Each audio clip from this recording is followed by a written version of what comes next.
Cinema തുടങ്ങുന്നത് തന്നെ ഒരു പോസ്റ്റ്മാനെ കാണിച്ചുകൊണ്ടാണ്. അദ്ദേഹം കാടിനോട് ചേർന്നുള്ള ഒരു വീട്ടിൽ കത്ത് കൈമാറാൻ പോകുന്നു. എന്നാൽ വീട്ടിലെത്തിയ പോസ്റ്റ്മാന് വീട്ടുകാരിൽ നിന്നും ഒരു മറുപടിയും ലഭിക്കുന്നില്ല. പക്ഷേ വീടിനകത്ത് ഒരു സ്ത്രീ രക്തക്കറ പറ്റിയ ഒരു വസ്ത്രം അലക്കുന്നതായി കാണാം. വീടിന്റെ ചുമരിൽ 2 കുട്ടികളുടെ ഫോട്ടോകളും കാണിക്കുന്നു. വീടിന്റെ പുറകുവശത്തായി ചെറിയ ശബ്ദങ്ങൾ കേൾക്കാമായിരുന്നു. ആ ഭാഗത്തേക്ക് പോസ്റ്റ്മാൻ പോയി നോക്കിയപ്പോൾ ഒരു ചെറിയ ഡോർ കാണാമായിരുന്നു. അവിടെ നിന്നാണ് ആ ശബ്ദങ്ങൾ കേട്ടത്. അതിന്റെ ഉള്ളിലേക്ക് കടക്കാൻ പോസ്റ്റ്മാൻ ശ്രമിക്കുന്നു. പെട്ടെന്ന് തന്നെ അദ്ദേഹത്തെ അതിനകത്തേക്ക് വലിച്ചിഴയ്ക്കുന്ന ഭാഗമാണ് നാം കാണുന്നത്. ഇനി 30 വർഷങ്ങൾക്ക് ശേഷം ഇതേ കാട്ടിലേക്ക് തന്നെ കുറച്ച് ചെറുപ്പക്കാർ ക്യാമ്പിനായി വരുന്നു. ഇവർക്ക് സംഭവിക്കുന്ന കാര്യങ്ങളാണ് ഈ സിനിമയിൽ വിവരിക്കാൻ പോകുന്നത്.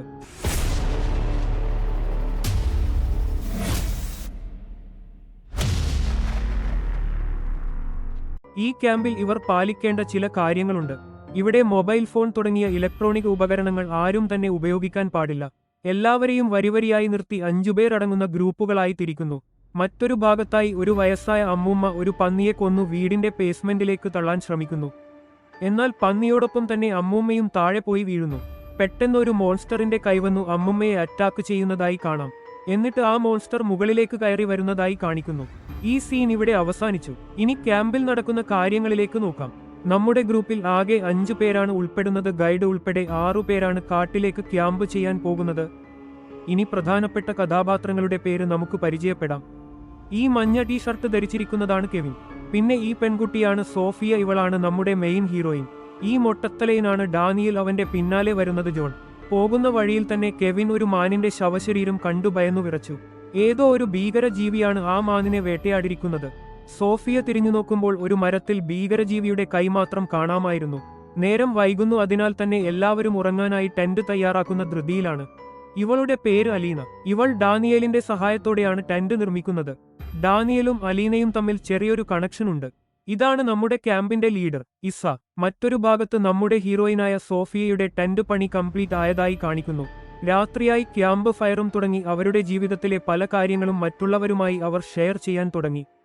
പെട്ടെന്നൊരു ജീവി അവർക്ക് മുന്നിലൂടെ ഓടിപ്പോകുന്നതായി അവർക്ക് തോന്നി. എല്ലാവരും വല്ലാതെ ഭയപ്പെട്ടുപോയി. പക്ഷേ അതൊരു കുറുക്കനായിരുന്നു. ക്യാമ്പിൽ നിന്ന് ഡാനിയൽ മാത്രം പുറത്തേക്ക് പോകുന്നു. അവൻ പോയിരിക്കുന്നത് ഒരു അരുവിയുടെ ഭാഗത്താണ്. തുടർന്ന് അലീനയും അവനോടൊപ്പം ചേരുന്നു. അവർ ഒരുമിച്ചിരുന്ന് പുകവലിക്കുകയായിരുന്നു. തുടർന്ന് അലീന മടങ്ങുന്നു. എന്നാൽ ഡാനിയൽ അവിടെ തന്നെ കിടന്നുറങ്ങുന്നു. പെട്ടെന്ന് തന്നെ ഡാനിയലിന്റെ അടുത്തേക്ക് മോൺസ്റ്റർ എത്തുന്നു. മോൺസ്റ്റർ അവനെ അതിക്രൂരമായി മർദ്ദിക്കുന്നു. സോഫിയ സ്വപ്നം കാണുന്നതാണ് ഇവിടെ കാണിക്കുന്നത്. സോഫിയയുടെ ഫാമിലി കാർ അപകടത്തിൽ മരണപ്പെടുന്നു. അവൾ മാത്രമാണ് അപകടത്തിൽ നിന്ന് രക്ഷപ്പെട്ടത്. അത് മറക്കാനാണ് ഇവരോടൊപ്പം ക്യാമ്പിന് വന്നത്. ഡാനിയലിനെ കാണാത്തതിനാൽ ഇസയുടെ സഹായത്താൽ അവർ കാടിലേക്ക് അന്വേഷിച്ചു പോകാൻ തുടങ്ങുന്നു. ആ കാടിനോട് ചേർന്ന് തന്നെ ഒരു വീട് അവർ കണ്ടെത്തി. നിങ്ങൾ ഈ വീട് ശ്രദ്ധിച്ചായിരുന്നുവോ? സിനിമയുടെ തുടക്കത്തിൽ ഒരു പോസ്റ്റ്മാൻ കത്തുമായി വന്ന വീട് ഇതായിരുന്നു.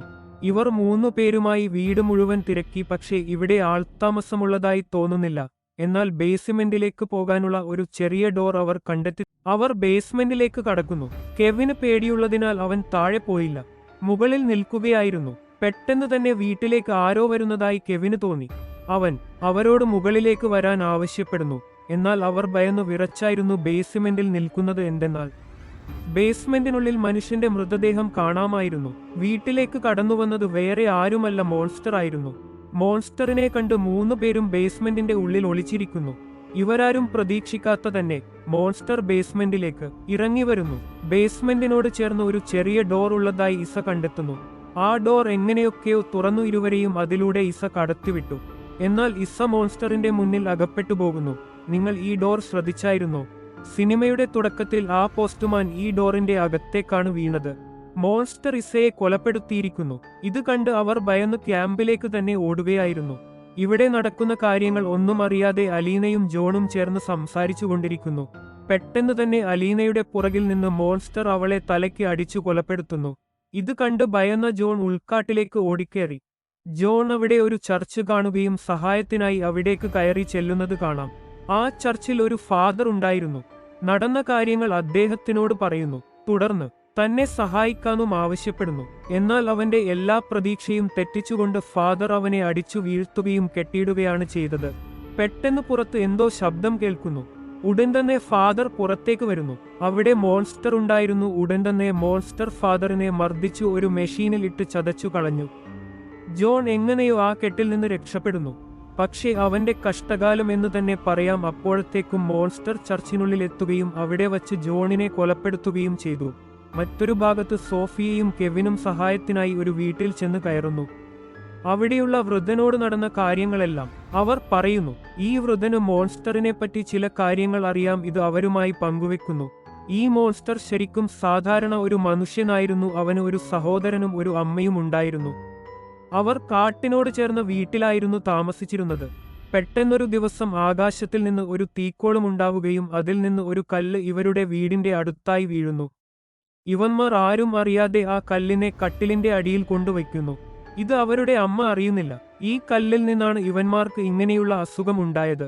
രാവിലെ ആയപ്പോൾ ഇവന്മാർ വീട്ടിലുണ്ടായിരുന്ന പട്ടിയെ ബേസ്മെന്റിൽ കൊണ്ടുപോയി ജീവനോടെ തിന്നുകയാണ് ചെയ്തത്.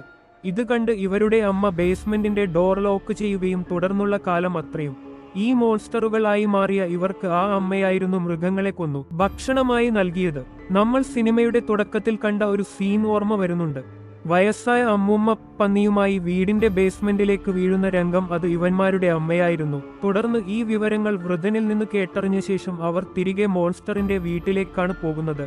കാരണം ഇസയുടെ ബാഗിൽ ഒരു ഫോൺ ഉണ്ടായിരുന്നു. അത് മോൺസ്റ്ററിന്റെ വീട്ടിലായിരുന്നു ഉണ്ടായിരുന്നത്. ഇവരുടെ പദ്ധതി എന്തെന്നാൽ കെവിൻ മോൺസ്റ്ററിന്റെ വീടിന്റെ മുൻഭാഗത്തുള്ള ഡോർ തട്ടുമ്പോൾ മോൺസ്റ്റർ ഫ്രണ്ടിൽ വരും.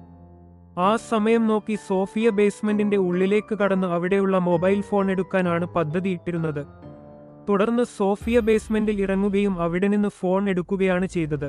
പക്ഷേ പെട്ടെന്ന് തന്നെ മോൺസ്റ്ററിന്റെ കയ്യിൽ സോഫിയ പെടുന്നു. സോഫിയയെ രക്ഷിക്കാനായി കെവിൻ ബേസ്മെന്റിൽ എത്തുകയും മോൺസ്റ്ററിനെ ആക്രമിക്കാനും ശ്രമിക്കുന്നു. എന്നാൽ മോൺസ്റ്റർ കെവിനെ കൊലപ്പെടുത്തുന്നു. തുടർന്ന് മോൺസ്റ്ററിനെ വകവരുത്താനായി സോഫിയ ബേസ്മെന്റിൽ നിന്ന് വീട്ടിലേക്ക് കടക്കുന്നു. ആ സമയം ഒരു മോൺസ്റ്റർ ഉണ്ടായിരുന്നു. അതിനെ അവൾ കൊലപ്പെടുത്തുന്നു. തീരെ ഭയപ്പെട്ട സോഫിയ കാട്ടിൽ നിന്ന് റോഡിലേക്ക് ലക്ഷ്യം വെച്ച് ഓടുന്നു. ഭാഗ്യമെന്ന് തന്നെ പറയാം. അവൾ ഒരു പോലീസിനെ കാണുന്നു. അദ്ദേഹത്തിന്റെ സഹായത്താൽ സോഫിയ നഗരത്തിലേക്ക് മടങ്ങുന്നു. എന്നാൽ അവർ പോകുന്ന വഴിയിൽ എന്തോ ഒന്ന് കിടക്കുന്നതായി പോലീസിനു തോന്നി. അദ്ദേഹം കാറിൽ നിന്നിറങ്ങി അതിന്റെ അടുത്തേക്ക് പോയപ്പോഴാണ് മനസ്സിലായത് അത് ഒരു മോൺസ്റ്റർ ആയിരുന്നു എന്ന്. ശരിക്കും 2 മോൺസ്റ്ററുകളാണ് ആ വീട്ടിലുണ്ടായിരുന്നത്. സോഫിയ ഒന്നിനെ മാത്രമാണ് കൊലപ്പെടുത്തിയത്. മോൺസ്റ്റർ പോലീസുകാരനെ ക്രൂരമായി കൊലപ്പെടുത്തുന്നു. കാറിലുണ്ടായിരുന്ന സോഫിയ ഉടൻ തന്നെ കാർ പിന്നോട്ടെടുത്ത് മോൺസ്റ്ററിനെ വാഹനം കയറ്റി കൊലപ്പെടുത്തുകയാണ് ചെയ്തത്. പോലീസിന്റെ വാഹനവുമായി സോഫിയ നഗരത്തിലേക്ക് മടങ്ങുന്നതായി കാണിച്ചുകൊണ്ട് സിനിമ അവസാനിക്കുന്നു. നിങ്ങൾക്ക് സിനിമ ഇഷ്ടമായാൽ ചാനൽ സബ്സ്ക്രൈബ് ചെയ്യാൻ മടിക്കരുത്. തുടർന്നു വരുന്ന സിനിമകളും കാണാൻ ശ്രമിക്കുക.